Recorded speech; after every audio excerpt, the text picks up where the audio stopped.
আসসালামু আলাইকুম। সবাই কেমন আছেন? আশা করি সবাই অনেক ভালো আছেন। আমি আলহামদুলিল্লাহ অনেক ভালো আছি। সবাইকে শুভ সকাল। আজকের দিন সবার শুভ হোক এই কামনা করে আজকের ভিডিও শুরু করছি। ভিডিওর শুরুতে অবশ্যই একটা লাইক দিয়ে দিবেন। একটা লাইক আমার কাছে অনেক মূল্যবান এবং ভিডিও দেখতে, দেখতে ভিডিওর কোনো অংশ যদি আপনাদের একটু ভালো লেগে থাকে, আমি আশা করব আমার পাশেই থেকে যাবেন।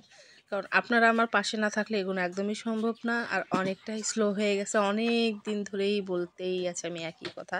জানি না কি কারণে একেবারে ডাউন হয়ে গেছে আমার চ্যানেলটা একেবারে এরকম ছিল না।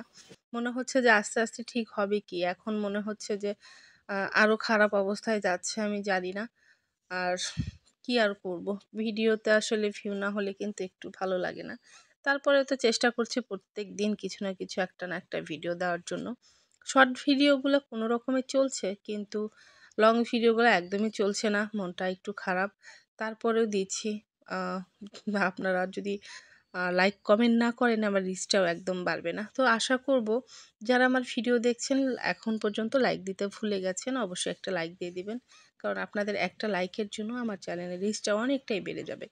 চলে আসছি প্রতিদিনের মতো রান্না করতে। আজকেও আপা আসেনি। আজকে ৩ দিন ৪ দিন হয়ে যাবে আপা আসেনি। কিন্তু সব কাজ কিন্তু আমাকে একাই করতে হচ্ছে। কি আর করব? আপা থাকলে হয়তো হাতে হাত রেখে দুজন মিলেই করতাম।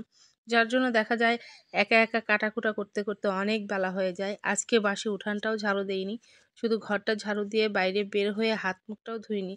সকালের মেডিসিনটা খেয়ে দিয়ে সোজা এসেছি কাটাকুটা রেডি করতে। তো এইদিকে আসলাম রান্না করতে। আজকে রান্না করব পটল ভাজি করব, একটু পাবদা মাছ রান্না করব। কারণ আজকে চলে যেতে হবে গ্রামের বাড়িতে। কালকে গ্রামের বাড়িতে অনেক কাজ। আর তাড়াতাড়ি চেষ্টা করছি যে কাজগুলো শেষ করতে। কারণ গ্রামের বাড়িতে যেয়ে আবার আমাদের দুপুরে রান্না করতে হবে। রান্নাবান্না, খাওয়া-দাওয়া, তারপরে ঘর গোছানো, বাড়িঘরের যে কী অবস্থা আছে উপরওয়ালাই জানে। যে এবার সেগুলোও গুছাইতে হবে। তো কাজ করতে, করতে আমার জীবনটাই শেষ হলো। এদিকে ওদিকে দৌড়াদৌড়ি করতে, করতে আর ভালো লাগছে না। শরীরটা আস্তে, আস্তে ওই জন্যই বোধহয় বেশি খারাপ হয়ে যাচ্ছে। একটুতেই অনেক ক্লান্ত লাগে। এত কাজ করে না যখন আমি বিছানায় যাই একদম মনে হয় বিছানার সাথে মিশে যাই। এত শরীরটা ক্লান্ত থাকে যে বিছানায় শুয়ে থাকলে আর উঠতে ইচ্ছে করে না। কিন্তু বিছানায় যে যাবো সেই সময়টুকু আমার নেই। কারণ এক হাতে সব কাজ করতে হচ্ছে। তারপরেও আজকে যাব গ্রামের বাড়িতে, সেখানেও তো কাজ আছেই। তো ওই জন্যই রান্নাবান্নাটা তাড়াতাড়ি শেষ করছি। অলরেডি সবাইকে চা দিয়ে দিয়েছি। আজকে গত রাত্রিতে বিকালের দিকে যে ভাত রান্না করেছিলাম, পান্তা ভাত খাবো জন্যে বাবা আর আমি। ওই জন্যেই পান্তা ভাত রেখে দিয়েছি। নিবিড়ের আব্বু, মা আর আমার ছেলে ওরা গরম ভাত খাবে। কারণ নিবিড় একদমই পান্তা ভাত পছন্দ করে না। আমি জানি না কিসের জন্য ছেলেটা পান্তা ভাতের কথা শুনতেই পারে না। কিন্তু পান্তা ভাতটা আমার খুবই প্রিয়। গত রাত্রিতে আলু ভর্তা রেখে দিয়েছি, ডাউল ভর্তা রেখে দিয়েছি। বেশি করে করেছিলাম যে একটু সকালে একটু বেলা হলে 10টা-11টার দিকে পান্তা ভাত খাবো। তো এখন অলরেডি 9:30 বেজে গেছে। আমার রান্নাটা কোনো রকমেই শেষ হয়নি। রান্নাটা শেষ করব। এই যে অলরেডি পটল ভাজিটাও হয়ে গেছে। এরপরে পাবদা মাছটা একটু কষিয়ে রান্না করব, ভাজবো না। টাটকা পাবদা মাছ গতকালকে আনা হয়েছে। যার জন্য ভাবলাম একটু কষিয়ে রান্না করি। আমার শাশুড়ি আবার পাবদা মাছ একটু কষিয়ে রান্নাটাই বেশি পছন্দ করে। ভাজা ওইভাবে পছন্দ করে না। আর অনেক আপু বিশেষ করে হিন্দু আপুরা ওনারা তো আসলে বেশিরভাগ মাছই আসলে ভেজে খায়। যার জন্য অনেক আপুরাই বলে কাঁচা মাছ এমনি কষিয়ে রান্না করো। হ্যাঁ, আমাদের মধ্যে অনেকেই কাঁচা মাছ কষিয়ে রান্না করে। আমি আবার আমাদের এখানে আমরা তো হিন্দু সহজাতির মধ্যে থাকি। কিন্তু অনেক সময় দেখা যায় যে পাশের বাড়ির বৌদিরা রান্না করে কিছু মাছ কাঁচাই কষিয়ে রান্না করে খায় অনেক সময় আমি দেখি। আর বেশিরভাগই ওরা ভেজে রান্না করে। কিন্তু কিছু, কিছু যখন টাটকা নদীর মাছ আসে না তখন ওরা কষিয়েই রান্না করতে আমি দেখেছি বেশিরভাগ। তো এই তো পাবদা মাছটা তুলে দিলাম। এরপরে কোনো রকমে রান্নাটা হয়ে গেলে আর কোনো কিছুই ভিডিওতে দেখাবো না অন্তত এ বাড়ির। একদম গ্রামের বাড়ি যেয়েই তারপরে ভিডিওগুলো আপনাদের দেখাবো। আর এদিকে তো আপাকে ফোন করা হয়েছে যে আপা একটু তাড়াতাড়ি আসছে। আমি জানি না আপাকে অনেক আগেই বলা হয়েছে যে আপা আমরা শনিবারের দিন চলে যাব। আপনি একটু তাড়াতাড়ি আসেন। হয়তো আপার মেয়ের কাছে গেছে তো মেয়ের বাড়ি গেলে তো আসলে মাকে আসতে দেয় না স্বাভাবিক কথা। তারপরে ছোট নাতি ওই জন্যে হয়তো আপা কিছু সময় নিয়ে থাকছে। তবে কি করব রান্নাবান্না শেষ করে সোজা রওনা হয়ে গেছি। এদিকে মা তো একদম মন খারাপ করে বসে আছে। কারণ মাকে যদি নিয়ে আসি পুরো বাড়িটা একদম একা হয়ে যায়। বাড়িঘর দেখাশোনার কেউ থাকে না। দেখা যায় যে নিবিড়ের আবার ঈদ পরব কোনো অনুষ্ঠান হলে দেখা যায় নিবিড় আব্বু যে অনুষ্ঠানে একটু কিছু সময় দিবে সেটাও দিতে পারে না। বাড়ি পাহারাই রেখে যায়। কারণ সারাদিন যাই গ্রামের বাড়িতে থাকুক রাত্রিবেলাতে আমাদের শহরের বাড়িতে যেতেই হবে। কিন্তু কেউ নাই। ওই জন্যেই মাকে রেখে আসা হয়েছে।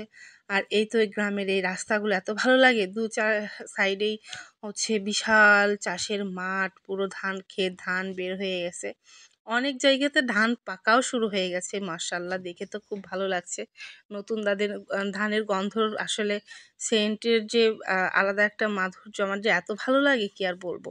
প্রত্যেকটা ক্ষেতে, প্রত্যেকটা ধানের ক্ষেতেই একদম ধান বের হয়ে গেছে, এখন পাকা শুরু করবে। আর 15 দিনের মধ্যেই দেখা যাবে যে কিছু কিছু ক্ষেত একদম পেকে গেছে, ধান কাটা শুরু হবে।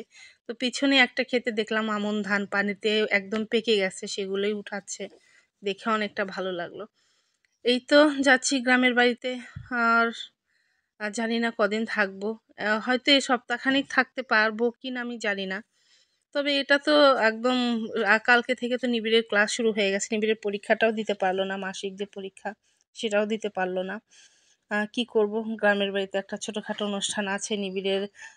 তারপরে পরীক্ষাটা, যে ডাক্তারের পরীক্ষাটাও হয়ে গেছে। এখন নিবিড়ের আব্বুর এই অনুষ্ঠানটা ভালোই ভালোই হয়ে গেলে বাঁচি।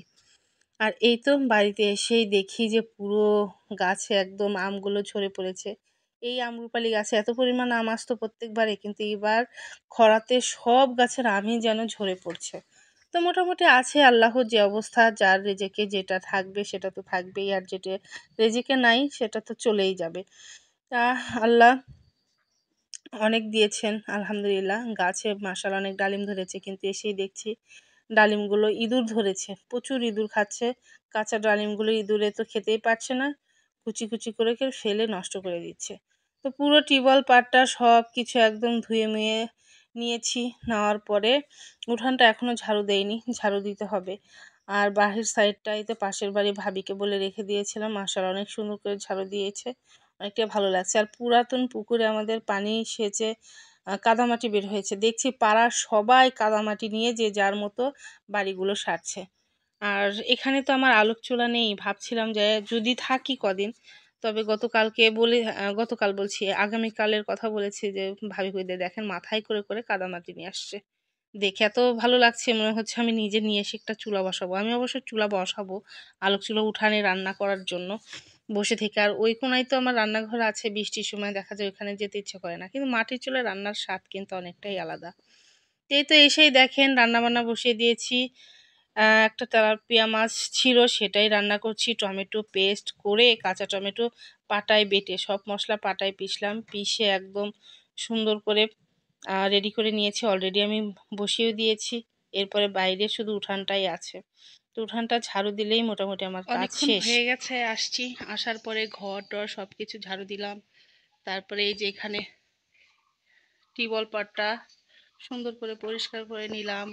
আমাদের তো পানি ট্যাঙ্কি নেই, যার জন্য বালতিতে বালতিতে পানি ভরে রাখতে হয়। এখন তো গরমের সিজন, এখন গরমে আবার বেশিরভাগ লোডশেডিং হচ্ছে, পানি ঠিক মতো পাওয়া যায় না। আর ট্যাঙ্কি থাকলে হয়তো তুলে রাখলাম, সারাদিন ওটা দিয়েই কাজ করলাম। আর আমার তো আর সেটা নাই। তো আসার পরে ঘেমে একাকার হয়ে গেছি, কাজ করতে করতে তো জীবন শেষ। আসার পরে তো অনেক রাগারাগি করেছি নিবিড়ের আব্বুর সাথে, মানে চিল্লাপাল্লার উপরেই আছি। কাজ করতে করতে জীবনটা শেষ হয়ে গেল। কি আর করব, মোটামুটি সব ঘর গুছানো হয়ে গেছে, শুধু উঠানটা ঝাড়ু দিলে পারেই হয়ে যায়। রান্না মোটামুটি ডাউল রান্না করব, আর ফ্রিজে তেলাপিয়া মাছ রেখে গিয়েছিলাম, তো সেটাই রান্না করব। তো এই তো দেখেন রান্নাটা অলরেডি হচ্ছে, ডাউল সেদ্ধ দেওয়া হয়ে গেছে, ভাত রান্না করলে বাস আজকের মতোই এনাফ। তারপরে বাড়ি 4-5টা বিকালের দিকে ঘুরবো, তারপরেও তো কাজ অনেক আছে। এখানে তো আমাদের একটা ছোট একটা মিলাদ দেওয়া হবে, ওই জন্যই তো আসছি মূলত, সেই কারণে নিবিড়ের আব্বুর প্রতিষ্ঠানটাও উদ্বোধন করব। তো সেজন্য মিলাদে দেখতে, মানে নিবিড়ের আব্বুর খুব ইচ্ছা যে বিরিয়ানি করে দেবে। তো প্রায় 200-300 প্যাকেট তো হবেই। তো সেগুলোর তো বাটা মশলা করতে হবে। এখন মানুষ এখনো আসেনি, আগামীকাল আসবে। তো ওরা আসলেই সব কাজগুলো কালকে রেডি করে নিব। নিবিড়ের আব্বু আজকে বিকালের দিকে বাজারে যাবে, বাজার করে নিয়ে আসলে তারপর। তো আজকে আসার সময় একটা পান খেয়েছি, জিভে দাঁত লাল হয়ে গেছে, কি আর করবো। তো দেখা হবে বিকালের দিকে, এখন আপাতত সব কাজগুলো শেষ করে নিই। বিকালের দিকে একটু সময় পেলাম, এসেই দেখছি সব কাদামাটি নিচ্ছে। এখন তো আসরের নামাজ পড়ে গেছে, আর রোদটাও অনেকটাই পড়ে গেছে, যার জন্য বিকালের দিকে সবাই কাদামাটি নিয়ে বাড়িঘর সারার জন্য নিচ্ছে। তো আজকের মতো এখানেই শেষ করছি। সবাই ভালো থাকবেন, সুস্থ থাকবেন, নিজের যত্ন নেবেন এবং ভিডিও দেখতে দেখতে ভিডিওর কোনো অংশ যদি একটু ভালো লেগে থাকে অবশ্যই সাবস্ক্রাইব করে আমার পাশেই থাকবেন। সবাইকে আল্লাহ হাফেজ।